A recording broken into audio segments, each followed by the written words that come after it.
East Blue Saga. East Blue is the first saga of the series, comprising 6 individual arcs, told over a total of exactly 100 manga chapters and 54 anime episodes. We begin with the premise for the entire series, as we see the execution of Pirate King Gold D. Roger. His final words to the world are a challenge, stating that he has left all of his treasure in one place, but in order to find it you'll have to search the entire world. This treasure becomes known as the One Piece, and following Roger's execution, civilization is set ablaze with ambition to find it, commencing the Great Age of Piracy. 12 years later we meet our young protagonist, Monkey D. Luffy, who lives in Fuji Village in East Blue. His desire in life is to become a pirate and join the crew of Red Hair Shanks, a captain who has made Fuji Village his temporary base. During this time, Luffy accidentally consumes a devil fruit known as the Gomo no Mi, which turns him into a rubber man. However, he does unfortunately lose the ability to swim as a result, which is the curse of consuming devil fruits. Luffy proceeds to cause trouble with some bandits, and is saved by Shanks, who loses his left arm protecting Luffy from a Sea King. As Shanks and his crew prepare to depart the village, Luffy proclaims that he will become a pirate on his own, but not only that, he also claims that he will surpass Shanks and become the next Pirate King. Touched by Luffy's words, Shanks then gives Luffy his straw hat and makes him promise to return it once he becomes a great pirate. And 10 years later Luffy is ready to set out on his voyage, punching the Sea King that stole Shanks' arm, and beginning a legendary journey. As part of his quest, Luffy decides that he will need a crew, and sets out to find strong individuals, saving a shore boy by the name of Kobe from a rather large pirate named Elvida, who in turn guides him to Shell Town to meet the bounty hunter, Roronoa Zoro, who is currently imprisoned on a wood thing. As it turns out, Zoro is a swordsman, whose dream is to become the world's greatest swordsman, an ambition that he will achieve at almost any cost, in honor of his friend and rival Kuina, who tragically passed away before she could embark on the quest. Herself in a very sneaky move, Luffy retrieves Zoro's swords, but tells him that he can only have them back if he joins his crew, and Zoro, being a fairly simple man, eventually acquiesces, and the pair go on to defeat Captain Morgan, a corrupt marine officer in charge of Showtown. Basically he's a dick, as well as his son Helmeppo, who very much takes after his father in the whole dick department. And so the two of them proceed to leave Shell's Town, although Kobe decides to stay behind and join the Marines, putting into action his own dream of becoming an officer within the organization. Take note of this little boy. You will see him again from here. Luffy and Zoro end up in Orange Town, where they encounter a thief named Nami, and a pirate called Buggy the Clown, another devil fruit user who ate the Bara no Mi, which allows him to separate and control parts of his body. As it happens, Buggy was also a member of the Roger Pirates, along with Luffy's role model Shanks, although they both held very minor positions in the crew. And so Luffy, Zoro and Nami teamed up to save Orange Town, with Zoro defeating a unicyclist, and Luffy blasting various parts of Buggy into the distance. After these events, Nami decides to make a temporary alliance with Luffy and Zoro, leading the three of them to sail to Syrup Village, where they meet a boy named Usopp, and uncover a plot by the devious Kuro, captain of the Black Cat Pirates, who was planning to sack the village and steal the fortunes of a girl named Kaya. Usopp tries to warn the villagers about the impending attack. However, he is a renowned liar. I mean, just look the size of that nose. And so it is put onto our small band of protagonists to stop the Black Cat Pirates, an effort that is rather successful, leaving Kuro and his crew out of defeated. As a reward for their actions, the Straw Hats are gifted a caravel called the Going Merry, which will go on to become their flagship vessel for the foreseeable future. Furthermore, Usopp was invited to join the crew, with his dream being to become a brave warrior of the sea, just like his father Yasopp, who was actually a member of the Red Hair Pirates. And Luffy met him when he was younger. Now all of this work has made our protagonist hungry, so we're off to the floating restaurant of Baratir to meet a chef. Meet a chef named Sanji, a man whose dream is to find the legendary All Blue, a patch of water in which all of the world's various fish can be found. Now the restaurant is actually run by an ex-pirate named Zeph, who saved Sanji from a shipwreck as a child, and the two ended up marooned on a rocky outcrop. In an act of pure nobility, Zeph gave Sanji all of the food that washed up with them, and in order to survive he severed his leg with a rock and ate it. Yes, this is the way it happened. If you think Zeph lost his leg by saving Sanji in the ocean, then you really need to go ahead and read the manga. But the two were eventually rescued, and so Zeph started the restaurant, and as a result of nearly starving to death, Sanji decided that he would always feed a hungry person, whether they be friend or foe. Cut to the pirate Jean, arriving on the restaurant and very aggressively demanding food. So as a result, Sanji fed him, and Jean went off to bring his captain, Don Krieg, to the restaurant, who further demanded the same thing for his entire armada, to which the owners met their request, and then warned the chefs de Barada to prepare for battle. The Krieg pirates, however, before the festivities begin, The restaurant is approached by Drakwal Mihawk, one of the 7 warlords of the sea, and the man responsible for destroying Krieg's armada. In the Grand Line, he also happens to be the world's greatest swordsman, and so seeing an opportunity to make his dream come true, Zoro immediately challenges him, and this fight is quite possibly one of the most one-sided conflicts in all of media. Mihawk obliterates Zoro with ease. However, he is highly impressed by the young swordsman's pride and resolve, electing to leave him alive, and setting Zoro a challenge to surpass him, and Zoro responds by proclaiming to Luffy that he will never lose again. In the meantime, Nami, being a thief, Noelle betrayed the Straw Hats and stole the Going Merry, as well as all of the treasure aboard.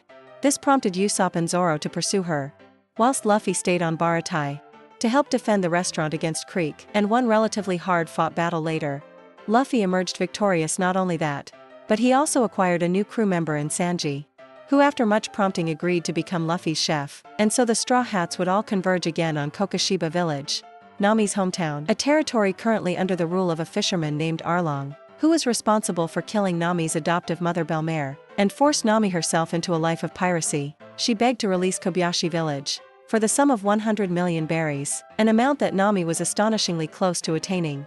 However, she was betrayed by Arlong, and more desperate than ever before, she pleaded for Luffy to help her, and of course Luffy instantly agreed.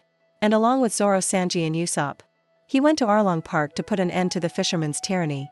And the ensuing battle very much acts as the climax of East Blue, with Zoro reaffirming his dream to become the world's greatest swordsman, Sanji having his first fight as a member of the Straw Hats, and Usopp overcoming his crippling cowardice and managing to defeat his first one-on-one opponent in the series. Meanwhile, Luffy destroys Arlong Park, symbolically releasing Nami from her shackles, as well as somewhat literally doing it by defeating Arlong himself. Nami then officially joins the crew as a navigator, and Altium is set to embark into the Grand Line, but not before a short stop at Logtown, the location in which the previous pirate King Roger was born, as well as the location that he was executed. This portion of the story acts as an epilogue to East Blue, bringing back former villains like Buggy the Clown and Alvida, as well as seeing Shanks again, for the first time since the initial chapter of the series. Furthermore, as a result of Luffy's actions to this point, he is officially recognized as a danger by the Marines, and the bounty of 30 million berries is placed on his head, which is incredibly high for an East Blue pirate. Lockdown also acts as a prologue to the future of the series, introducing us to one of the more fearsome Marines of the world, Smoker, who makes it his mission to pursue Luffy into the Grand Line. However, we also receive another taste of top-tier power, with an appearance from the most wanted man in the world, Dragon, who for mysterious reasons appears to save Luffy from execution. And with that, the Straw Hats officially embark on their journey into the Grand Line, properly commencing a spectacular adventure to achieve all of their dreams, and bringing an end to the East Blue Saga.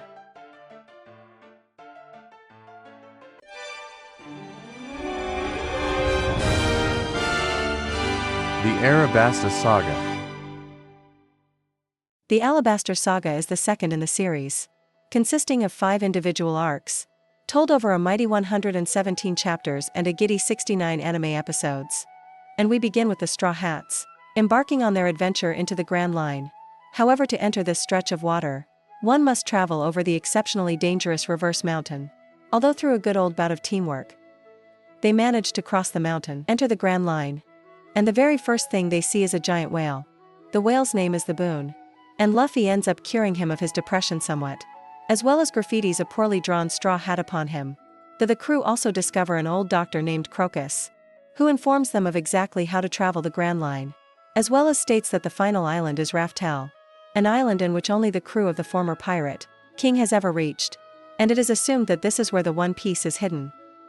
During this time, there's also some tomfoolery with some mysterious antagonists, known as Mr. Nine and Miss Wednesday, who were trying to kill the Boon, so that they could feed his juicy whale meat to their hometown. Things do not go well for them, but eventually, the two beg the Straw Hats to take them to an island named Whiskey Peak, to which Luffy surprisingly agrees. And as the group leave Reverse Mountain, we linger on Crocus for a bit, who reveals that he once knew the former pirate king, and ponders over whether the Straw Hats are the pirate crew that they've been waiting for. Upon arrival in Whiskey Peak, the crew were greeted as heroes and even treated to a swag of sorts. However, this was but a clever ruse, and it is revealed that the entire island was populated by agents of an underground organization named Barrow Works. We were planning to capture Luffy and turn him into the world government, to claim his 30 million berry bounty. Unfortunately for them and very impressively, despite having won drinking contest against 13 individual people, that night Zoro manages to stay alert and proceeds to take out the entire town of roughly 100 bounty hunters. Nobody is capable of stopping him whatsoever, not even the higher-ranking Baroque Works agents. However, eventually Luffy wakes up and, misunderstanding the situation, begins a fight with Zoro. In the meantime, 2 officer agents arrive on the island, known as Mr. Five and Miss Valentine, who are in search of a spy within their organization, although they find themselves in the way of the fight between Luffy and Zoro, and end up being beaten exceedingly quickly. After witnessing such strength, the choice is made to reveal the true identity of Miss Wednesday, who is actually Princess Vivi of the Alabaster Kingdom. Huh, what do you know? And it is then explained that the leader of Baroque Works, Sir Crocodile, who is also one of the 7 warlords of the sea, has been working to plunge Alabaster into civil war for his own nefarious purposes. And Vivi infiltrated his organization to find a way to fight him. Straw Hats agree to help Vivi save O Nation. However, just prior to their departure from the islands, they encounter Miss All Sunday, the vice president of Borough Works, who attempts to help the crew, but Luffy refuses, and so we set sail. With the next stop of the log post being an island known as Little Garden, piece of land populated by dinosaurs, 2 giants, and wouldn't you know it, several more Baroque agents. In regards to the giants though, their names are Dory and Ragi, and they have been locked in a never-ending duel for the past century. Long enough that they have both forgotten what they're fighting over, but hey, that is not going to stop 2 citizens of Elbaf doing their thing. The 2 of them are also former infamous pirate captains, with a 100 million berry bounty on their heads each. And so the officer agent Mr. 3 comes up with a cunning plan to interrupt the fight and collect the bounty. Unlike prior agents, Mr. 3 and his partner, Miss Golden Week, present a proper challenge to the Straw Hats, with Mr. 3 managing to imprison Zoro, Nami and Vivi on a wax wedding cake candelabra thing crafted from his devil fruit abilities, while Miss Golden Week subdued Luffy purely through the power of pain painting. And so it is left to Usopp and Vivispet Dakaru to save the day, as they manage to free everyone and together take down the officer agents. As thanks for their actions, Dory and Ragi help the Straw Hats depart the island by sending them through a giant fishy, known as the Island Eater. And it is revealed to us that the reason why they began fighting in the first place was because one day Dory and Ragi could not decide whose fish was bigger, and so they entered a contest of honor to settle the feud, a contest that to this day has still not come to a conclusion. But with that out of the way, it's now on to Alabasta right wrong. Whilst on Little Garden, Army caught a deadly fever, and so the Straw Hats have to put their mission on hold to find a doctor, which leads them to Drum Island, a bit of a wintry wasteland that had recently been sacked by a pirate known as Blackbeard, causing its former king Waypal to flee in fear. Now Waypal is a bit of a dick, and so he happens to take all of the island's best doctors with him. Well, all except for one. That is a person referred to as a witch by the townsfolk, Dr. Kureha. Unfortunately, Kureha took up residence in Drum Castle after Walpo fled, and so it is put upon Luffy to carry both Nami and a ninja Sanji all the way up the highest mountain of the island, barehanded by the way, to which Luffy barely makes it to the top, and the 3 are taken in for medical treatment by Dr. Kuruha and her assistant, a reindeer called Tony Chopper. Well, he's half reindeer anyway. Chopper was originally a reindeer. However, at a certain point in his life, he stumbled across the Hito Hito no Mi, and upon consuming it he gained a human level of sentience, as well as the ability to transform into a human and a half-human, half-reindeer form. Following this, he was exiled from his herd and labeled a monster by the human residents of the island, and only found solace in one person, his mentor Dr. Hirahiko. However, various tragedies struck and Hiro took his own life in front of Drum Castle, prompting Chopper to beg Cory Harvard to train him, and sparking his dream to become a great doctor and cure all disease. Shortly after the Straw Hats arrived, the former King Wapor returned to the island to reclaim his throne. But remember, he's a bit of a dick, and so he was promptly defeated by Luffy and Chopper himself would go on to join the crew in order to travel the world, to broaden his medical knowledge and make his dream come true. And now we arrive at the main event, as the Straw Hats finally enter the destination of Alabasta. Just prior to their arrival, they encounter Bon Clay and an ancient Baroque Works, but they don't know that, and he doesn't know that they are prime targets of his organization. As such, they become friends instantly, and he dispels his devil fruit power, which allows him to change his body into the form of anybody whom he has touched. One of the forms Bon Clay demonstrates is Vivi's father, Nefertari Cobra. which tips Vivi off to the fact that he is indeed a broker works agent. And after the two groups depart, the Straw Hats come up with the idea to draw an X on their left arms, to prove that they are all crewmates, so as to not be fooled by Bon Clay, pretending to be any of them in the future. As the Straw Hats land on Alabasta, and make their way across the island, they encounter Smoker, the Marine captain they met in Logtown, as well as Luffy's brother, Pork Gastiace, who saves them from Smoker and gives Luffy a piece of his Viva card, before continuing on his own personal mission. To find a pirate by the name of Blackbeard. Deciding to face Crocodile head-on, the crew makes for Rain Base, and ends up captured in the basement of a casino named Rain Dinners, along with Smoker, who is pursuing them, although they do manage to escape, thanks to Sanji and his banana wani kicking abilities. And as thanks for saving his life, Smoker decides not to pursue the Straw Hats, who, having failed to defeat Crocodile, now desperately head for the capital city of Alabasta, to stop the civil war before it begins. Although Crocodile doesn't simply let them escape, and Luffy makes a decision to stay behind and face him alone, in order to allow the others to proceed. Up against the wall, Luffy is entirely outclassed due to Crocodile's devil fruit abilities, a Logia-type fruit that allows him to control and become sand. And after being impaled, Luffy is left for dead in the desert, although luckily he is saved by the enigmatic Miso Sundae. Elsewhere, Vivi and the Straw Hats are unsuccessful in preventing the war from beginning, and the city becomes engulfed in battle, during which the Straw Hats each face off against a high-ranking agent of Barrow Works, with the battles looking a little something like this. Nami takes on her first one-on-one opponent. Usopp teams up with Chopper to take down an officer-agent duo. Sanji defeats Inokama, and Zoro learns how to cut steel on the fly, in order to come out on top against the infamous assassin Darspon. Meanwhile, Princess Vivi makes it all the way to the palace, confronting Crocodile, and is saved by Luffy just before he kills her. And so Luffy vs. Crocodile round 2 begin. The difference this time is that Luffy knows Crocodile's weakness, being water, and so the fight is not anywhere near as one-sided. But Crocodile still manages to defeat Luffy a second time. Shortly after, it is revealed the Crocodile's goal in Alabasta was to reach a poneglyph, which are indestructible stones inscribed with an ancient language. In this case, the poneglyph located on Alabasta was said to detail the location of the ancient web open Pluto. Miss Alsund, who was hired by Crocodile because she can read this language, refuses to tell Crocodile what is truly written, prompting Crocodile to attempt to murder her, resolving that he will raise the entire kingdom until he finds the weapon. At this point, Luffy catches up to him and the two begin their third and final bout.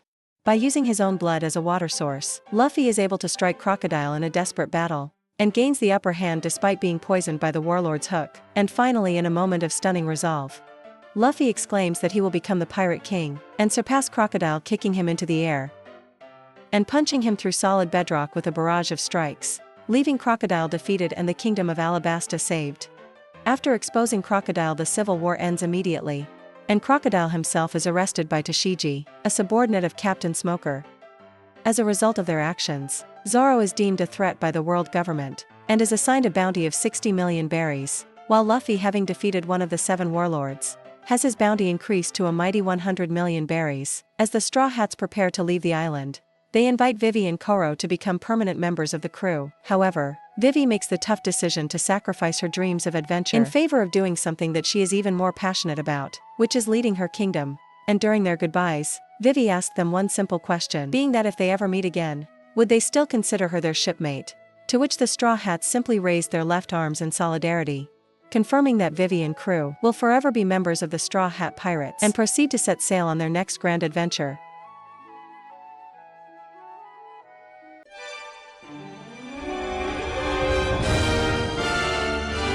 The Sky Island Saga. Sky Island is the third saga in the series, consisting of a mere 2 arcs, told over 85 chapters and 52 episodes. It picks up immediately after the events of Alabasta, which saw the Straw Hats leave their friend, Nefertari Vivi, behind. However, in a bit of a twist, Miss All Sunday, real name Nico Robin, appears aboard the Straw Hat ship, having stowed away, and makes an outrageous demand to Luffy that she join the crew. Robin's reasoning for this is that she was saved against her wishes on Alabasta, and so her newfound life is now Luffy's responsibility. And even more surprisingly, Luffy immediately accepts his demand. As it turns out, Robin has a dream as well, to find the Rio Ponegri and discover the true history of the world. And despite being a former antagonist, Robin gradually wins over the Straw Hats one by one, and settles into the role of crew archaeologist. Very handy, because at this point, a gigantic ship falls from the sky, and Robin explains that their log pose has now been captured by the magnetic field of a sky island, of course. The idea of such a location excites Luffy to no end. And so their next adventure is set. The only problem is how to get up there. This leads Luffy and the Straw Hats to land on the island of Gara, where they meet a man by the name of Mont Blanc Cricket, an ancestor of Mont Blanc Noland, a famous figure of North Blue, known in the modern day as Ailey. Noland Cricket had been on Jaya for years now, searching for the City of Gold that his ancestor claimed existed, and as it so happens Noland also spoke of Sky Islands.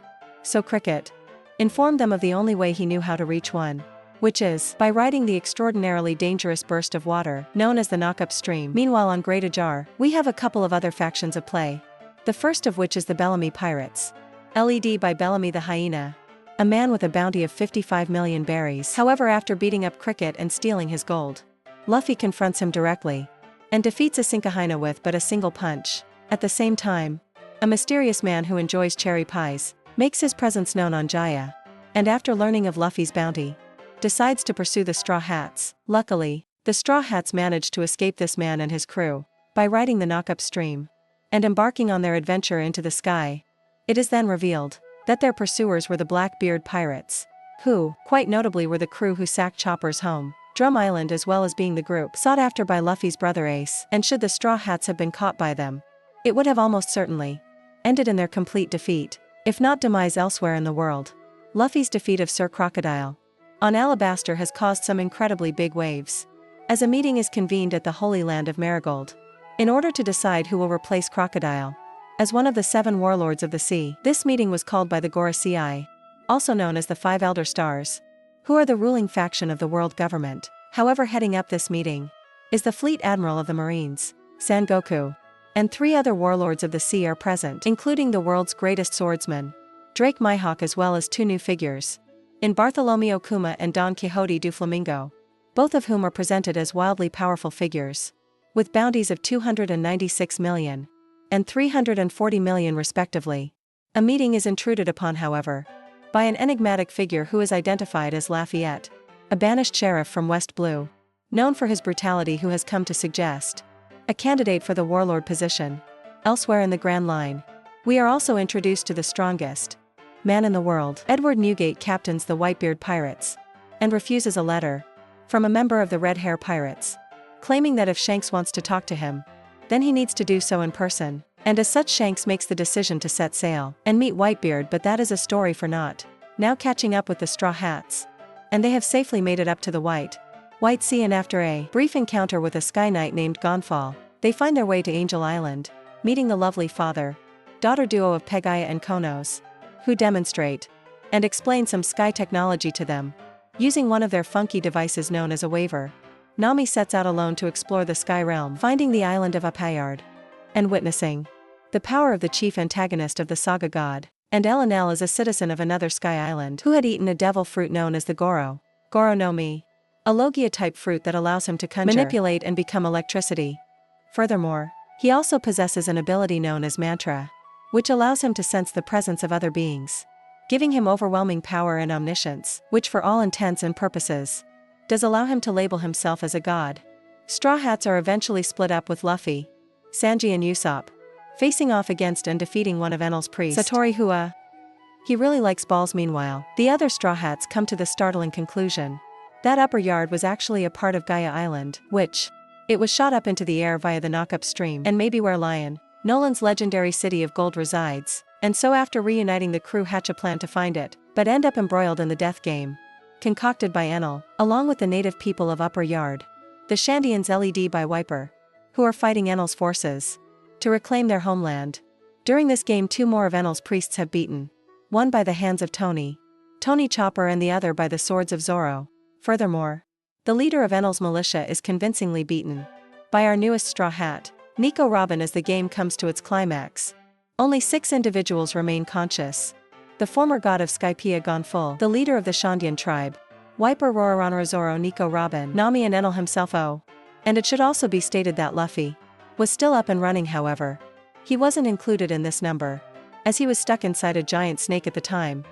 Despite being outnumbered, Enel swiftly disposed of everyone else with his devil fruit abilities, save for Nami, who he invited to come with him, although eventually Luffy catches up with them and confronts Enel on the Arc Maxim, a device intended to facilitate the destruction of the entirety of Skype. However, due to the hole being rubber thing, Enel's lightning strikes have no effect on Luffy whatsoever, which causes Enel to make this face.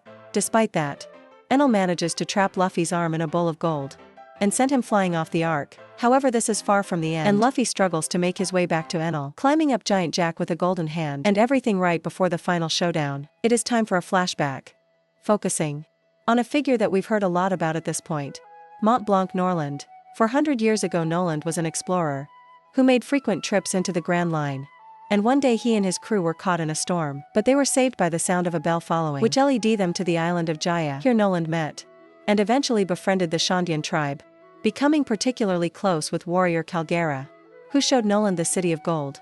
Now, of course, complications ensued, but they were resolved and Noland left the island, promising to return. And after Noland returned to his kingdom in North Blue, he regaled the king with tales of his expedition, and was subsequently ordered to take him to the City of Gold. However, after arriving at Jaya, Noland discovered that the Golden City, as well as the entire Shandian tribe, had disappeared. The king, thinking that Noland was some sort of ancient troll, then had Noland arrested and executed, and was successful in forever branding him as liar. Noland, however, the truth of the matter, as stated before, is that part of Jaya was launched into the sky and once settled into the clouds. The Shandian tribe was immediately attacked by the armies of Skypiea, and Calgara was slain in battle, with neither he nor Noland ever knowing the fate of one another. Back in modern day, Enel unleashed his ultimate technique that instantly destroyed Angel Island and threatens to consume the entirety of Skypiea itself. Luffy, assisted by Nami, then makes his way up to the Ark for one final shot at taking Enel down, breaking his ultimate technique, and then firing a fearsome punch directly at Nelson, which sends him flying into the Golden Bell of Shandora, causing it to ring for the first time in 400 years, and defeating Nelson. And back on dry land, Noland's descendant Cricket hears this ringing, as well as sees the gigantic shadow cast by Luffy, and breaks down crying, as his ancestors' words were finally confirmed to be true in the aftermath of the battle. Gonfal resumes his position as the god of Skypiea and begins working with the Chandian tribe to make Skypiea a place in which they can all live in peace. Prior to leaving the island, Robin discovers a puniglyph, which reveals the location of another of the ancient weapons.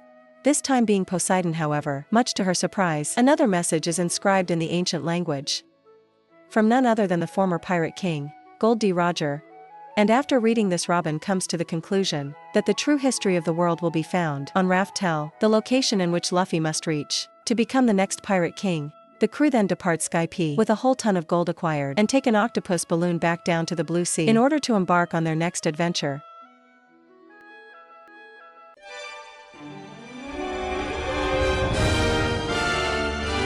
Water 7 Saga.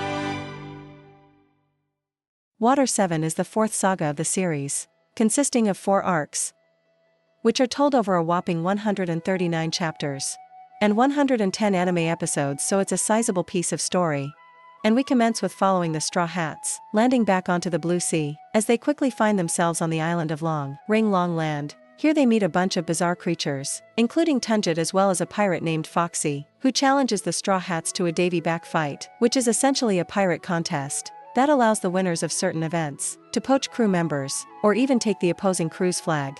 And so a nice comical contest starts up, consisting of 3 events, culminating in Luffy donning an afro and defeating Captain Foxy in one of the most hilarious battles of One Piece history. And I very much hope you enjoyed this brief moment of comedy, because this is where things are going to start getting pretty real. First up, the crew encounter Marine Admiral Alki, a man of unfathomable power at this point in the story, who manages to easily dismiss Luffy, Zoro and Sanji, as well as warn the crew that Robin is a threat to the world due to her ability to read the ancient language, as well as a threat to them, as every organization that she has ever been a part of has ceased to exist, with her going on to be the only survivor. However, for Mr. Algi, this is a private visit, and he allows the Straw Hats to leave Long Land because of Luffy's helpful actions in bringing down the corrupt warlord, Sir Crocodile on Alabasta. However, being completely outclassed by a Marine Admiral is but one problem, as the crew also discovered that their ship, the Going Merry, is in desperate need of repair, and so they travel to the shipbuilding island of Water 7 to find a shipwright to help.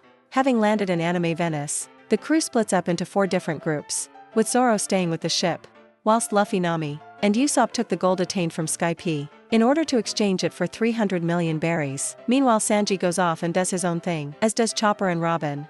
However, Robin soon encounters a mysterious figure in a mask, claiming to be a member of CP9, term that Robin is apparently familiar with, and thus he abducts her.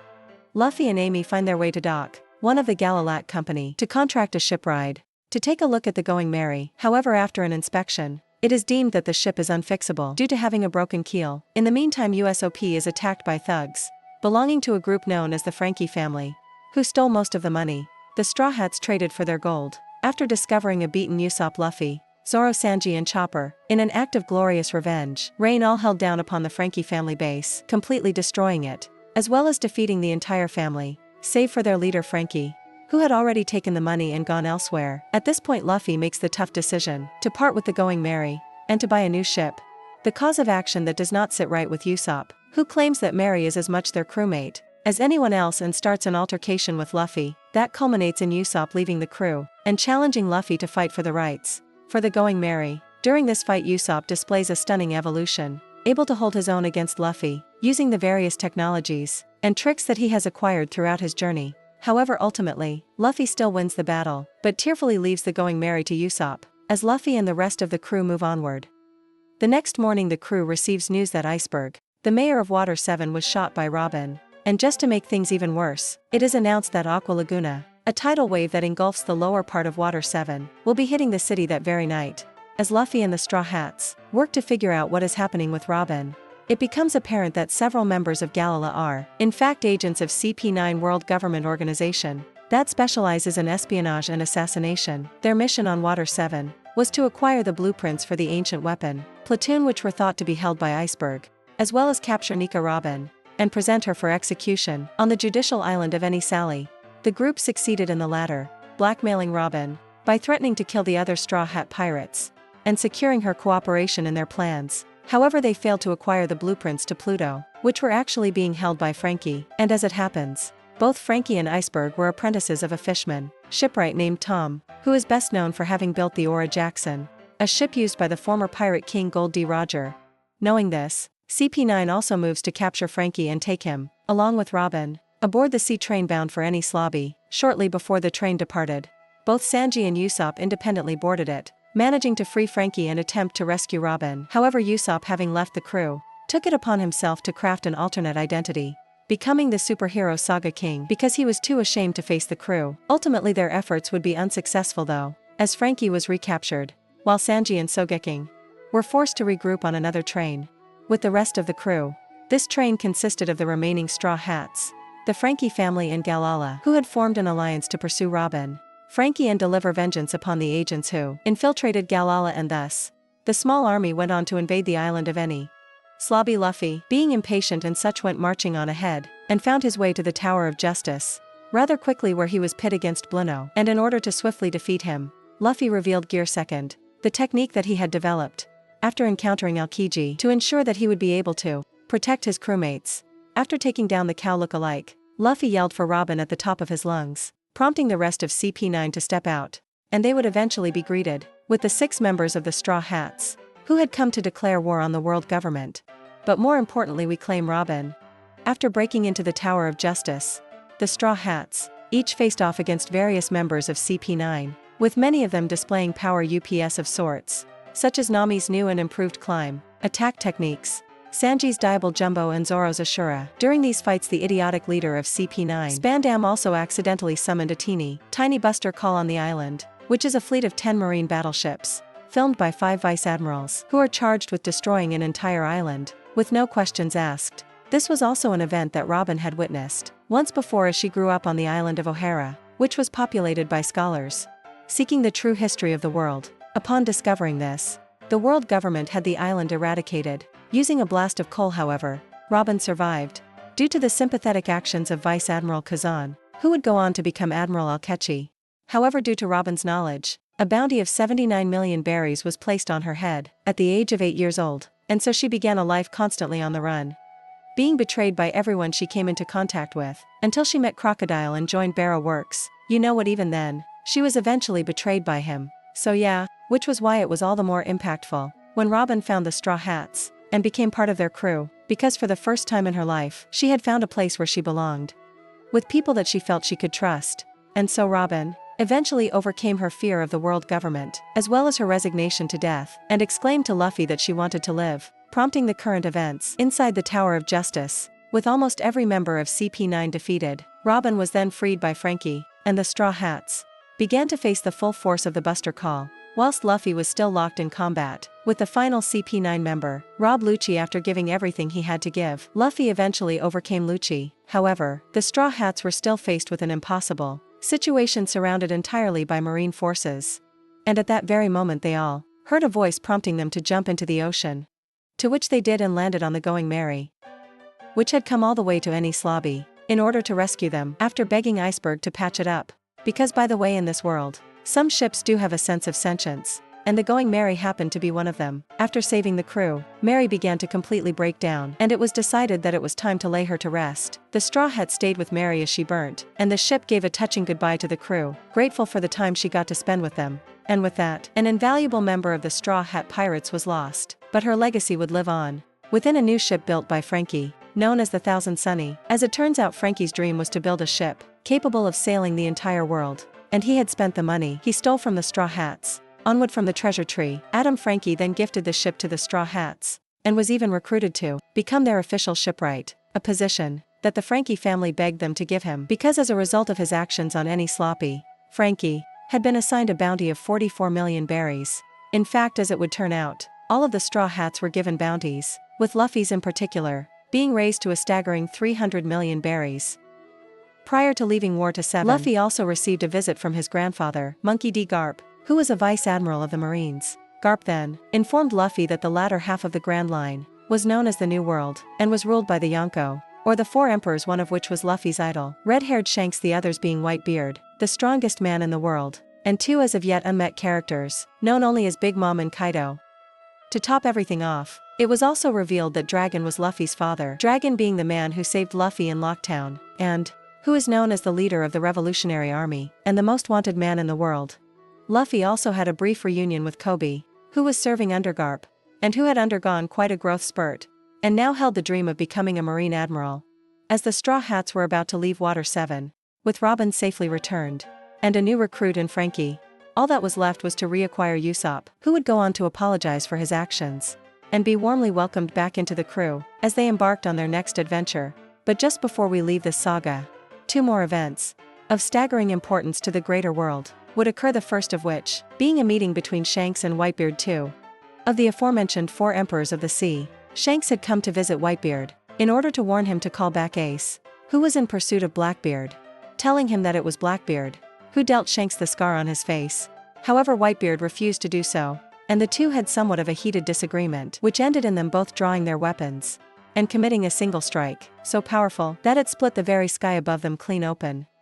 At the same time on Bonaro Island, it was too late anyway, as Ace had finally tracked down Blackbeard. Ace had been hunting him down to secure vengeance, as Blackbeard was responsible for the murder of Thatch, the 4th Division commander of the Whitebeard Pirates. Blackbeard committed this act in order to obtain a devil fruit that Patchaw discovered, known as the Yummy Yummy no Mi, a Logia-type fruit that gives its user the ability to conjure, manipulate and become darkness, which is also said to be the most evil of all devil fruits.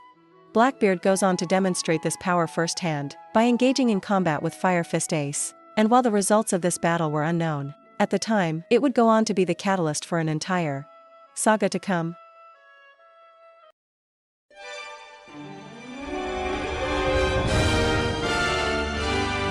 Thriller Bark Saga. Thriller Bark is the 5th saga in the series, consisting of but a single arc, spanning 48 chapters and 45 episodes, thus making it the shortest saga in the entire series. Thus far, after leaving Water 7, the Straw Hats have their sights set on traveling to Fisherman Island.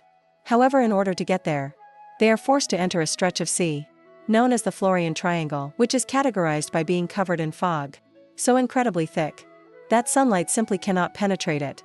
As a result, this area of the world is very creepy and mysterious, kind of like the beginning of a horror film, and expectations of this location are fulfilled immediately with the appearance of a ghost ship, and more importantly a talking skeleton named Brooke, who is a self-proclaimed gentleman, despite his habit of continuously asking to see women's panties. Now of course, there is an in-world explanation for this skeleton man, being that he consumed a devil fruit that allowed his soul to return to his body. After death, however, due to the thick fog of the Foran Triangle, it took him an awfully long time to find his body, by which point it was just bones. Well, bones and in a move that shocks everyone, Luffy immediately invites Brook to join the Straw Hats, to which Brook casually agreed. However, there are of course complications that need to be solved before this idea can be brought to fruition. These complications being that Brook's shadow has been stolen, and in the One Piece world, if you do not have a shadow, apparently you burst into flames. Old school vampire style upon contact with sunlight. Now Brook's shadow was stolen by the ever-fiendish Gecko Moria, a warlord of the sea, who reigns supreme in the Florian Triangle, bought the world's largest pirate ship, Thriller Bark. So, there are two very important things to know about Gecko Morio. One, he has a distaste for performing any sort of physical activity whatsoever. And number two, he is building an army of zombies to allow him to take down his old rival, and now one of the emperors of the sea, Kaido. And beyond that, he is also pursuing the dream of becoming the pirate king, and so the Straw Hats board Thriller Bark, resulting in a lot of zombie shenanigans. And in the process, the shadows of Luffy, Zoro, Sanji and Robin are all stolen by Moria. Now Luffy, being worth of whopping 300 million berries these days, was deemed a powerful enough shadow to insert into a particularly special corpse, an alleged evil giant once named Oz. So with Luffy's shadow and Moria's powers, Oz is reanimated, but with Luffy's personality, but more in him in a bit, because soon enough, the Straw has to become engaged in a conflict with the mysterious foe, the group of individuals including Moria himself, who command the most power on Thriller Bark. In addition to Moria, we have Absalom, the user of the Suk Suk no Mi, devil fruit that allows him to turn invisible, and his motivations for the large majority of the arc are to forcibly marry Nami. He attempts this many times, one of which is put to a stop by an enraged Sanji. Enraged for two reasons, the first of which being his own personal affections for Nami, and the other being the fact that consuming the Sukanami had always been a dream of his, in order for him to be able to spy on naked ladies. Then we have Dr. Hogback, who is the mind behind fashioning together a legion of corpses for Mariah to insert shadows into. Hogback was once well respected by Straw Hat member Tony Chopper, although this turned into fierce disgust once Chopper realized what Hogback was using his medical knowledge to achieve. And as for the final member of the Mysterious Four, we have Porona, a girl with the power of the horror no mi, which allows her to, amongst other things, conjure ghosts that force people into crippling depression, and unfortunately for her, she has matched up against Usopp, who holds a natural immunity to the ghosts, due to the fact that he is already overly negative about life in general. In the meantime, Brook also embarks on a mission to retrieve his shadow, which has been inserted into the corpse of a powerful, legendary samurai named Rima. Brook proves unable to defeat the samurai zombie, at which point Zoro steps in, eventually overcoming Rima, which not only returns Brook's shadow, but also earns Zoro a shiny new sword Shusui. And after the Straw Hats had taken down the primary members with the Morii crew, they are immediately forced into combat with Oris. And while this proves to be quite the spectacle, they are unable to overcome him, especially once Gecko Mori himself enters. The zombie begins piloting him like a giant robot. However, elsewhere, a band of pirates, who had become trapped on Thriller Bark, see some hope in Luffy and insert 100 shadows into him, transforming him into Nightmare Luffy. Nightmare Luffy then goes on to prove exceptionally superior to Moria and Oz in every way. However, Oz would return to combat, requiring the entirety of the Straw Hat crew to work together to put him down for good. At this point, Gecko Morio assumes his final form by absorbing 1,000 shadows. However, the power becomes too overwhelming for him to control, and he is defeated by Luffy in one-on-one combat, resulting in all of the shadows being returned to their previous owners. And this is usually where we'd start wrapping up the arc, I guess. However, there is a plot twist put here, and as it turns out, Gecko Morio was not the only wallet of the sea present on Thriller Bark, and Bartholomew Kuma emerges easily, defeating all of the heavily fatigued combatants, remaining all but Zoro, that is, who offers his own life in exchange for that of his. Captain Kuma then agrees to the deal and uses his devil fruit abilities to remove all of the pain and fatigue from Luffy, passing it on to Zoro. However, phenomenally, Zoro survives this encounter, at which point Kuma promptly leaves the island. And when questioned what had occurred while everyone else was unconscious, Zoro simply claimed that nothing happened, having defeated the big bad. A party then occurs, at which point we are treated to the tragic backstory of Brook, who has a connection to the whale Laboon, whom the Straw Hats had met upon entering the grounds line, and as it turns out, it is his dream to return to Reverse Mountain and deliver the last song of his long passed on pirate crew to the now adult whale, who once followed them at sea. And in order to one day achieve this, Brook officially joins the Straw Hats, and they leave Thriller Bark, but not before the narrator ominously points out that while Thriller Bark had been anchored in the Florian Triangle for 10 years, the mystery surrounding the waters began long before that, and we get a glimpse of a certain creature in the fog that completely dwarfs the largest pirate ship in the world, and thus bring an end to the Thriller Bark saga.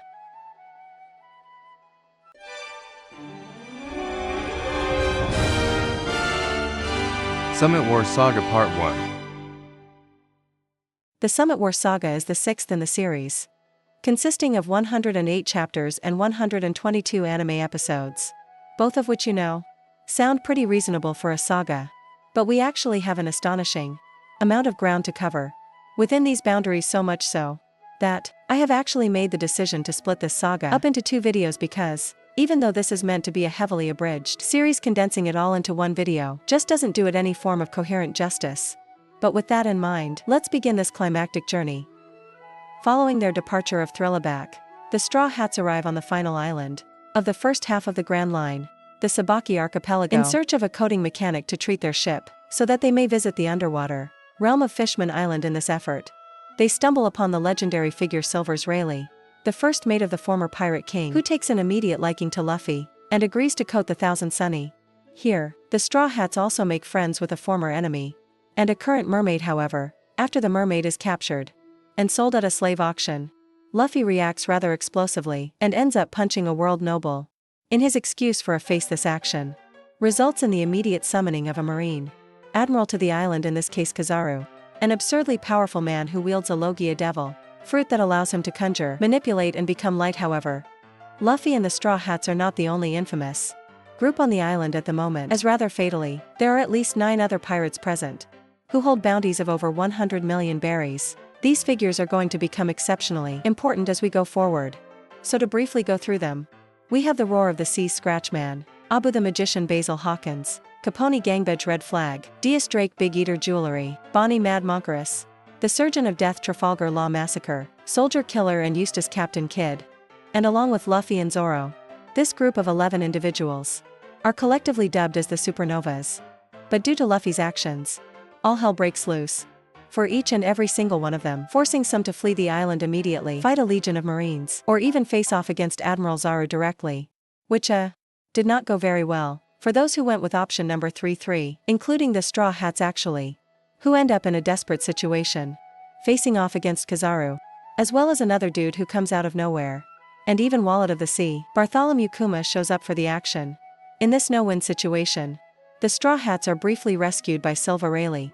However, after a super-secret discussion with Kuma, Rayleigh allows him to split up the Straw Hats and send them flying all over the globe with the powers of his devil fruit, the Nika Nika no Mi. Luffy struggles desperately to stop this, but he must endure watching his entire crew disappear before his eyes, one by one, until he finally succumbs to the same fate, with Barathema Kuma's parting words to Luffy being that the two of them will not meet again. As a result of Kuma's powers, Luffy and the rest of the Straw Hats are sent flying for 3 days before landing on the respective islands that they were sent to. In Luffy's case, he was sent to Amazon Lily, an island located within the Calm Belt, which serves as a home to the all-female Qua race, as well as Warlord of the Sea, Boa Hancock. And after walking in on her bathing, Luffy is eventually forced into combat with the Gorgon sisters. But after proving immune to the charms of Hancock, as well as being a bit of a boss in the Colosseum, Bella has a change of heart, a massive change of heart actually, which causes her to fall head over heels in love with Luffy. These feelings are not reciprocated. Shortly after, Luffy receives the news that his brother, Port Gassy Ace, has been apprehended by the Marines, thus essentially informing us that Ace lost his fight against Blackbeard on Bonaro Island. And not only that, but Ace was also scheduled to be executed, prompting Luffy to change his plans of finding his crew in order to save his brother. Love-struck Boa Hancock then agrees to help her new infatuation, and they set sail for Impel Down, the world's most secure prison, with Hancock planning on using her status as a Warlord of the Sea to sneak Luffy in. However, In doing this, she also agrees to respond to a summoning to Marineford, where the full force of the Marines have been gathering, anticipating an all-out war with Emperor of the Sea and the strongest man in the world, Whitebeard. In fact, the Marines were provoking this war, using Whitebeard's subordinate Ace as bait to lure out his full forces into an unfavorable combat situation. And as such, pretty much every Marine we've ever met in the series is seen preparing for the upcoming battle. Meanwhile, Luffy was successfully able to infiltrate Impel Down, thanks to the help of Hancock, and he finds himself causing a fair bit of chaos, attempting to get all the way down to level 6. Where Ace is being held during this time, he collects a makeshift group of former enemies, many of whom actually have Luffy to thank for being imprisoned. But that doesn't stop them from forming a greatest hits group and bursting their way through to level 4 of the prison. At this point they encounter the prison warden Magellan, who rather easily deals with Luffy, due to his ridiculous devil fruit, which is a paramecia type that allows him to generate and control poison. After his defeat, Luffy is dumped on level 5 to die, but he and his last remaining ally, Bon Clay, are saved by a mysterious figure named Inazuma, who takes the duo to the secret level 5.5 of Impel Down, also known as New Common Land, which is governed by Emporio of Enkaf, Queen of the Kambaka Kingdom, and a member of the Revolutionary Army, conveniently led by Luffy's father, Kitty Dragon. As a result, not only does Evan save Luffy with his devil fruit abilities, but he also agrees to assist Luffy in saving Ace, believing that Ace may also be the son of his comrade Dragon. So with even coveting Inazuma's power behind him, Luffy finally makes it to level 6, only to discover that Ace had already been taken to Marineford for his scheduled execution. However, this was far from a fruitless endeavor, as Luffy gathers 2 more allies, one being Jinbe, a former warlord of the sea, who refused to take part in the upcoming war against Whitebeard and was thus arrested, as well as Sir Crocodile, another former warlord who Luffy defeated on Alabasta. This group, along with the newcomer forces and an ever-growing army of prisoners, proved to be incredibly overwhelming for the guards of Impel Down to deal with. However, at the same time that this breakout is being conducted, the prison is also invaded from the outside. Blackbeard, now a warden himself as a result of capturing Ace, storms the prison in search of strong individuals to serve as part of his crew. And, with so much chaos occurring throughout the facility, Magellan then makes the single worst decision of the entire arc and decides to free a former warden named Shiryu, who had been imprisoned for gross abuse of power, and requested his assistance on the matter. But of course, in predictable fashion, Shiryu immediately betrays this trust by slaughtering the guards that were sent to free him. But, with one set of people attempting to escape the prison, and another set attempting to infiltrate it, it was only natural that these 2 factions would meet on their respective journeys, resulting in Luffy immediately kicking into combat against Blackbeard, as he was responsible for Ace's current situation.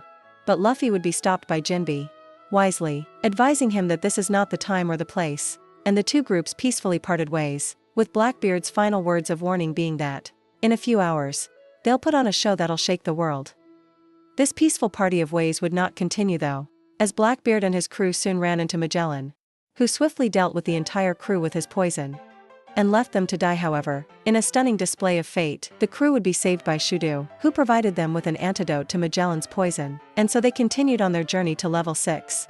Meanwhile, despite a relentless pursuit from the Ward and Magellan, Luffy's group are eventually able to escape from the prison as a team consisting of Crocodile Darce, Bones, and Buggy make their way to secure a marine battleship, and Jinbe invokes one of his many incredible powers to summon a legion of whale sharks to escort the remaining prisoners to the ship. However, this escape was not without cost, as Bon Clay stayed behind, using his devil fruit abilities to impersonate Magellan in order to force the employees of the prison to open the gates of justice, thus allowing Luffy and the prisoners to properly escape.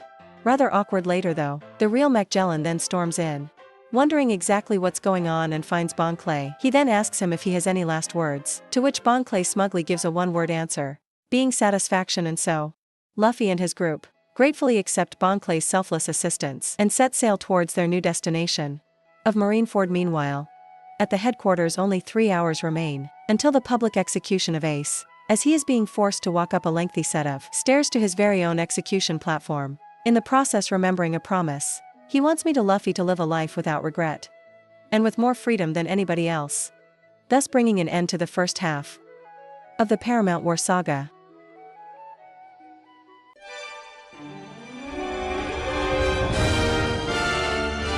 Summit Wars Saga Part 2? The Summit Wars Saga, as stated in the previous video, is the sixth in the series, consisting of 108 chapters and 122 anime episodes. Where we last left off, Luffy had assembled a makeshift crew of former enemies and newfound friends to escape the world's most secure prison, impelled down, and is now en route to Marineford in order to rescue his brother, Ace from execution. However, the action is not simply going to wait, for our protagonist is at Marineford. A force of roughly 100,000 Marines have been assembled in preparation for a conflict with Whitebeard, one of the 4 emperors of the sea and the strongest man in the world. Amongst them are a litany of old faces that we've encountered in the series thus far, as well as some newcomers to the audience, with particular note needing to go to Admiral Akainu, a mysterious figure whose brutality and absolute justice is already notorious at this point in the series. His presence also signifies the first time that we have seen the 3 admirals gathered together in one place, and collectively they make up the greatest military power that the Marines are capable of mustering. And in addition to this, the 5 remaining members of the 7 warlocks of the sea also stand primed and ready for action. However, there is at least one figure who remains tentative about the events to come, being Vice Admiral Garp, grandfather of Monkey D. Luffy and caretaker of the man sentenced to be executed. Broadcast Ace, it is then revealed to the world that, in addition to being the 2nd Division commander of the Wildbeard Pirates, Ace is also the biological son of the former pirate, King Gold D. Roger, adding further evidence to the claim that he must be extinguished from the world. However, the world was not simply going to stand by and let this happen, as its strongest man boldly set sail into Marineford, accompanied not only by his 16 core divisions, but also a fleet of allied pirates, ready to wage war on the world government in order to rescue Ace. You see, one of the most notable things about Whitebeard is that he does not simply collect comrades and allies. He is a man who values family above all else, and everyone who joins him, even if they aren't a direct member of the Whitebeard Pirates, is considered a son of this man.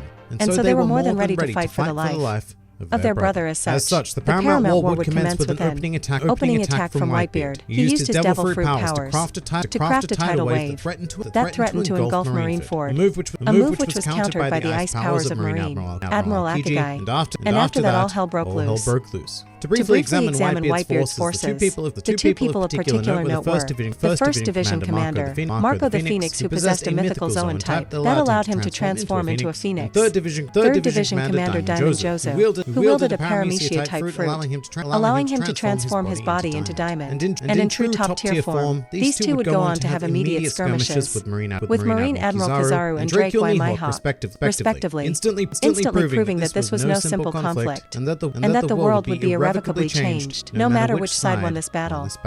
Of course, it did not take too long for the casualties to begin with, the first of note being Little Oz Jr., who was fighting because Ace once gave him a hat, which, you know, is a pretty solid reason for fighting. Regardless, he was outmatched by Don Quixote Dolfingo, who sliced off his foot and was then skewered through the stomach by the powers of Gecko Moria. But it was not simply two sides fighting here. As soon enough, Luffy and his jailbreak squad made something of a grand entrance onto the battlefield, captivating the attention of everyone with his group, containing 2 former warlords of the sea and a member of the Revolutionary Army. Oh, and Buggy the Clown was also there. Leaping straight into action in a classic Luffy manner, he got into a verbal argument with the strongest man in the world regarding who was going to save Ace, after which Whitebeard took an immediate liking to Luffy and would go on to order his forces to protect him at all costs after witnessing his potential, which occurred in the form of a powerful burst of Conqueror's Haki that coated the battlefield. This would not be the only sign of Luffy's potential, though in fact, a far more terrifying ability was prominently on display during the entirety of his campaign at Marineford. You see, the thing is that Luffy did not belong on this battlefield. He was constantly surrounded by figures who dwarfed him in both power and experience. However, Luffy was a true force to be reckoned with here, because wherever he went, powerful ally would follow. For example, instead of getting into a fight with Gecko, Moria Jinbei stepped in to deal with the spooky warlord. Elsewhere, after being assaulted by Smoker Boa, Hancock arrived and summarily dismissed him. And when Luffy was faced with Bartholomew Gumi Empire, Evan caved into the fray and allowed him to proceed onwards to free Ace. And all of this was noted by a single individual on the battlefield, being the world's greatest swordsman, Drakewahawk, who had his own Luffy moment. After the 5th Division commander of the Whitebeard Pirates, Vista leapt in to defend him from certain demise. But even with this, Mihawk came to the realization that, despite his lack of strength at this time, Luffy possessed by far the most formidable ability in the world. although even this power could only take Luffy so far. At this time, as eventually he found himself face to face with all three Marine admirals, and while he did come up with an unconventionally clever Luffy ploy to attempt to get past them, he was met with a kick from Kizaru and forced back. During this time, chaos continued to erupt all throughout the battlefield, with match after match of world figures, such as Crocodile vs. Doll, Flamingo Marco vs. Aoki, and when Whitebeard got serious, while he was just casually bringing down giants in single hits. We also probably shouldn't ignore that. During all of this, Buggy was failing upwards and gathering a loyal legion of followers as a result of his exceptionally lucky encounters with world figures. This got to the point where his followers stole a visual Denden Mushi, and Buggy improvised a commercial of sorts for himself, claiming that he was a former member of the Roger Pirates, which he was, and thus profoundly spreading his name throughout the world in a single burst. Another character of note would be Kobe, who was struggling with the thought of fighting against Luffy, and then when he did finally resolve to do it, he got a swift punch in the face hole for his efforts. And as Ace's execution drew nearer and nearer, Luffy was finally given the chance to get straight up to the platform, courtesy of Inazuma. However, this time the man who would stop his advance would be the hero of the Marines, and Luffy's grandfather Monkey D. Garp, who claimed that if Luffy wanted to pass, then he would have to kill him first. But what happened next would astound everybody. As the two began to clash, however, Garp was hit by a sudden surge of emotion, remembering Luffy and Ace's children, and so he allowed Luffy to punch him. Garp plummeted off the bridge. Much to the extreme shock of every Marine watching at the time, but with that, Luffy had finally made it to the execution platform, although there was still one unfathomable challenge awaiting him in Fleet Admiral Sengoku, who invoked his mythical Zoan, devil fruit powers immediately, but was countered by Luffy's rubbery balloony goodness. Now at this stage I should point out that Galdino, a former enemy and one of the prisoners Luffy sprung from Impel Down, had infiltrated the Marines in the guise of an executioner, and was currently on the platform with Luffy and Sengoku, and in fact, it's all thanks to Galdino producing a wax key that Luffy was finally able to free Ace. And with Fire Fist Ace proudly on the loose, the tide of battle finally began to turn towards the favor of the Wild Beard Pirates. Ace's Logia powers proved so devastating that he even fought Marine Admiral Aoki to a standstill. However, even with his goal accomplished, Whitebeard was determined to continue the battle, issuing a final order to his crew to return to the New World, and stating that this would be where they part ways, claiming that no ship would be capable of carrying him into the new era. But this declaration would not be the end of the tragedy of Marineford. Far from it, actually. And shortly after, Ace was goaded into replying to Admiral Akainu after he insulted Whitebeard. Ace then thrust himself into combat, only to discover that even his fire was incapable of overcoming the magma abilities of Akainu's devil fruit. However, Ace was able to accomplish one thing, and that was saving Luffy's life. Because just as Akainu was about to kill him, Ace shielded Luffy with his body and received a fatal blow through the chest. At this moment, a contingent of forces, including Jinbei, Marco, and Vista, arrived to combat Akainu, but they were too late. Ace, mere moments away from death, provided some parting words to Luffy, apologizing for not being able to be rescued, but also telling Luffy that he truly believed that he could become the Pirate King. His final words were then directed at Whitebeard, his fellow crewmates, and of course, Luffy, as he thanked them for loving him, the son of a criminal, despised throughout the civilized world. And with that, the time of Port Gustiace had officially run out. He collapsed in death, with a trademark willowy smile on his face, and leaving Luffy in a near catatonic state of despair. Meanwhile, Garp had a very different reaction, enraged to the point where he had to be restrained by Sengoku, and threatening to kill Akainu for his actions here. The harp was not the only one after Akainu's head, though as he was soon confronted directly by Whitebeard, and swiftly beat down by the world's strongest man. Although it should be said that Akainu did manage to blow off a huge chunk of Whitebeard's head in the process, and it would be here at the 11th hour that a new contingent arrived at Marineford, consisting of the known members of the Blackbeard Pirates, and a cohort of escapees from level 6 of Impaled Down. Whitebeard wasted no time in attacking Blackbeard, who was responsible for killing a former division commander, as well as condemning Ace to this fate in the first place. But with everything said and done, Whitebeard was unable to deliver the final killing blow, and the collective forces of the Blackbeard Pirates assaulted him with a barrage of fatal attacks that would bring an end to the story of Whitebeard. As for his final words, Whitebeard chose to set the world ablaze by claiming that one day, someone will arise to challenge the world and shoulder centuries of history, and further explained that the One Piece did indeed exist before drawing his final breath. From here, we are given a glimpse of Whitebeard as a young man, showing that his dreams in the world of piracy never had to do with wealth, fame, or power, and instead, Whitebeard's true desire in life had only ever been to have a family. Whitebeard then passed from this world after taking a total of 267 sword wounds, 152 bullets, 46 cannonballs, a laser beam through the chest, and a magma fist to the face. But even with all of that, his body remained standing. At this point, Blackbeard enacted the next stage of his grand plan, covering Whitebeard's body and somehow managing to acquire his devil fruit, thus becoming the first known character in the series to wield two devil fruit abilities, which he swiftly put to use, starting a battle with Fleet Admiral Sengoku. Meanwhile, Akanos had recovered and was relentlessly pursuing Luffy, determined to kill him before he became a threat to the world government. In the end, a variety of allies came to Luffy's aid once more, with a particularly unexpected appearance from fellow Supernova Trafalgar Law, who offered to facilitate Luffy's escape aboard his submarine. But the most surprising act came from the most unlikely of individuals, being Kobe, who stood in the way of Akainu, claiming that the Marines had accomplished their mission and that any further bloodshed was a waste of human life. And while Kobe was prepared to die for his insubordination, this act would be one of the most pivotal moments of the war, as it allowed the time for Emperor of the Sea, Redhead Shanks and his crew, the Redhead pirates, to arrive onto the battlefield. And here they made an ultimatum to all parties, claiming that if anybody still wanted to fight, then they would be going up against them. After which point Blackbeard wisely decided to retreat, and Fleet Admiral Sengoku officially declared that the Summit War was over.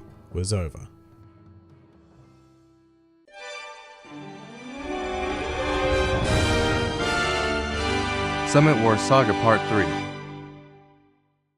So I've stated this a couple of times already, but the Paramount War Saga is the sixth in the series, consisting of 108 manga chapters and 122 anime episodes, and in previous editions, we have explored the Straw Hat separation, Luffy's adventures in Impel Down, and spent an entire episode covering the events of the Paramount War itself. And today we find ourselves covering the post-war events of this saga, and we pick up in the immediate aftermath of the Battle of Marineford. The strongest man in the world, Edward Newgate, is fallen and the Marines have emerged victorious.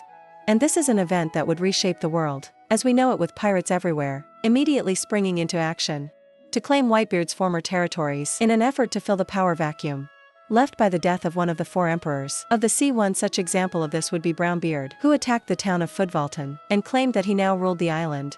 Well, we'll see how long that lasts. At Brownbeard, repercussions of the war aren't simply condensed to those affected by Whitebeard, as the world government has also begun to readjust. The warlord system and the powers that be judged that Gakamura was now too weak to be amongst their ranks, assigning fellow Waller, Dolph Flamengo, to assassinate him. Although this attempt was ultimately unsuccessful to start filling the vacancies left by Moria and Blackbeard, though, the world government invite a most unlikely candidate into their ranks, being Buggy the Clown, who made a name for himself during the battle, mainly through shooting propaganda videos.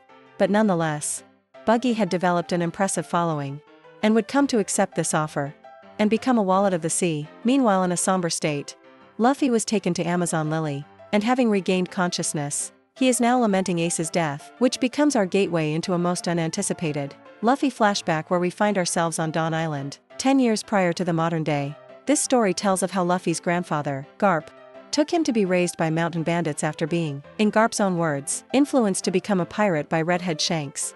So at this point Luffy has a straw hat, as well as his dream to become the Pirate King. The bandit group he was dropped off with was LED by Curly Dudden, a name that has come up before in the series, being mentioned by Whoopsap.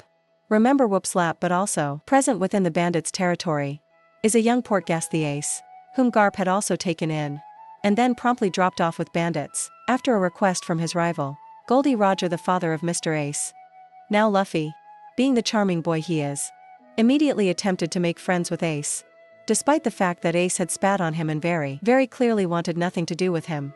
But as we all know, Luffy is persistent, and eventually, after a montage, he stumbles upon Ace and another boy by the name of Sabo, in a series of events, whereby Luffy was captured by a member of a group known as the Blue Jam Pirates, specifically by the member Porchemi, and now in what is probably one of the darkest moments in One Piece history, Porchemi proceeds to torture a very, very young Luffy until he is eventually saved by Ace and Sabo, which acts as something of a bonding experience. and the three boys soon become friends, and shortly after that, they even take things to the next level by becoming brothers through the ritual drinking of sake. Now something important to note about Sabo is that he comes from a very different background to Luffy and Ace, and in fact, Sabo is the son of nobility of the Go Kingdom, the ruling faction of Dawn Island. Specifically a man named Outlook III, who hired the Blue Jam pirates to find and return Sabo, which they successfully did, and after being re-indoctrinated into his life of aristocracy, Sabo soon discovers a plan to cleanse the Goa Kingdom by setting fire to the entirety of the Great Terminal, an area of the island where the poorest of the poor reside, and this was being done because a world noble was on their way to inspect the Goa Kingdom, and so Sambo ran away once more in an attempt to warn everyone. But it was too late, as the fire had already been ignited, also trapping Luffy, Ace and the Blue Jam pirates amongst it. Now the majority of the citizens, including Sabo actually, would go on to be saved by a certain Monkey D. Dragon, who invoked a particular power to provide the Great Terminal residents with a path to safety, and even offering those who desired it a place amongst his revolutionary army. In the meantime, amongst the blaze, Ace and Dayton became locked in combat with Captain Blue Jam, while Luffy was taken to safety by the rest of the mountain bandits. But together, Ace and Dayton would have a hard-fought battle, but they would eventually overcome Blue Jam, with Dayton becoming greatly injured in the process and being carried back to the bandit residence by Ace, although by this time Sabo had made the decision to set sail and fulfill his dream of becoming a pirate. Unfortunately though, he picked quite probably the worst possible time and day to do so, as his quote-unquote ship aesthetically offended the visiting world noble, who immediately took out a massive bazooka-style gun and fired it directly on Sabo, leading us to believe that Sabo perished that day. Spoiler alert, he didn't. And we never believed that. Ace and Luffy did though. And that's what's important. In fact, they both took Sabo's death particularly hard. Although, Ace eventually summoned up the resolve to say to Luffy that they had to live their lives with no regrets. That one of these days, they were going to live lives freer than anybody. They were bound to make enemies, and their lives would be in constant danger, but they would be free. Ace then decided that he and Luffy would each set sail when they reached the age of 17. A time which came swiftly for Ace, and then also for Luffy, which took us back into the modern day, with Luffy still gutted over the death of Ace, and disgusted by the fact that he was too weak to have saved him. But instead of Ace being here to comfort Luffy, this time that role would fall to Jinbei, who proceeded to lovingly strangle Luffy and force him to remember that he still had his crew. All of the Straw Hats were out there, ready and waiting to resume their adventure with Luffy, but a reunion would not be quite that simple. This is because by this time, Rayleigh had literally swam to Amazon Lily. Because that's just what a living legend can do, casually swim through the combat like that. But upon arriving on the island, he offered to train Luffy in the art of hockey, a power system that had made vague appearances before now but that we had never really delved into. This author would be the catalyst of Luffy deciding that the Straw Hat Pirates would take a 2-year hiatus, and in order to pass this message on to the rest of the crew, Luffy, Jinbei and Rayleigh caused a big scene by sailing to the remains of Marineford. The guys are paying their respects to the departed Ace. However, rather sneakily, Luffy was also sporting a tattoo on his arm, sure to be photographed and published in newspapers all around the world, which read as 3D2Y with 3D crossed out, implying that instead of meeting up in 3 days, they were instead going to reunite on Saturday in 2 years. And all of the Straw Hats immediately understood this message, as well as the fact that they themselves needed to get stronger so that they could not only achieve their own dreams, but also allow Luffy to reach his dream with becoming the Pirate King. And this led to an unwavering display of loyalty amongst the crew, especially from Zoro, who had been sent to Koriganga Island, the home of Drake Mihawk, the world's greatest swordsman. This was the man that Zoro had his sights set on defeating. However, for the sake of Luffy, Zoro got on his hands and knees and begged Mihawk to train him, and all of the Straw Hats would find themselves in similarly convenient situations, thanks to the efforts of Beito Makuma. In regards to Nami, she was now present on a tiny sky island, known as Weather Area, where she would be able to study and innovate with the world's leading weather scientist. Usopp was bonked on the boy in Acapulco, where he would hear Heracles and be taught about all sorts of incredibly dangerous, yet powerful plants that could be harnessed for a variety of purposes, very much including combat. Sanji, to his eternal dismay, was sent to the Kambaka Kingdom, the land of Okama ruled by Emperor Ivankov, who you may remember was an ally of Luffy during the Impel Down and Marineford incident. And after a rough start to say the least, Sanji took up the challenge of defeating the 99 masters of New Komer Kimpo, with each of them holding a special recipe for a dish designed to drastically improve a certain aspect of anybody who consumes it. Chopper would end up with the Torino Kingdom, in South Blue, which, while it initially seemed like a fairly backwards, tribal area of the world, was actually home to an extensive library of various, rare and unique medical texts that once belonged to a significantly advanced culture. Nico Robin was probably given the rarest deal of all, at first being sent to the bridge nation of Tequila Wolf, a bridge that has been under construction for 700 years. At the time of Robin's arrival, she was captured and made a slave, until being rescued by the Revolutionary Army, and then accepting their offer to travel to Boltigo, and therefore spent the 2-year time skip, incorporating all of the knowledge that the organization had gathered. Led by Luffy's father Lucky Dragon, Frankie found himself on Karakuri Island, which as it turns out was the birthplace of the legendary world government scientist, Dr. Vegapunk, as well as home to one of his former laboratories, well, 2 of his former labs, which was very good use of Frankie, after he accidentally self-destructed one of them. Luckily that was the least important one. And finally Brook, in probably the weirdest situation of all, landed on Namakura Island, in the middle of a cultist ritual, after which, he was worshipped as Satan for quite some time, before being abducted by select members of a long-armed tribe, and becoming a traveling sideshow attraction, all the while working on his musical prowess that would eventually see him turn into a global superstar. As for the rest of the world though, the other notable factor is that the entirety of the worst generation, minus Luffy, Zoro and Luffy, the latter of who is currently on Amazon Lily, after having treated Luffy's injuries, all embarked into the new world, with many facing immediate challenges of the world's most unpredictable sea. And that just leaves us with Luffy, who was taken to the island of Rizukana by Rayleigh to begin his hockey training, and after demonstrating the basics of all 3 forms of hockey, Luffy realized that he had encountered these powers over the course of his journey, and was astonished at Rayleigh's capacity in regards to wielding them. However, before finally beginning his training, there was one thing left to do, as Luffy removed his straw hat, ceremoniously indicating that he was putting his pirate journey on hold, only to be recommenced in 2 years' time. Next time on Sagas and Minutes, we are finally taking flight in the New Wild Era, as the Straw Hats gloriously reunite to take on a chunk of story known as the Fishman Island Saga. Thank you for watching until the end. Don't forget to subscribe to Pika Recap to watch other videos.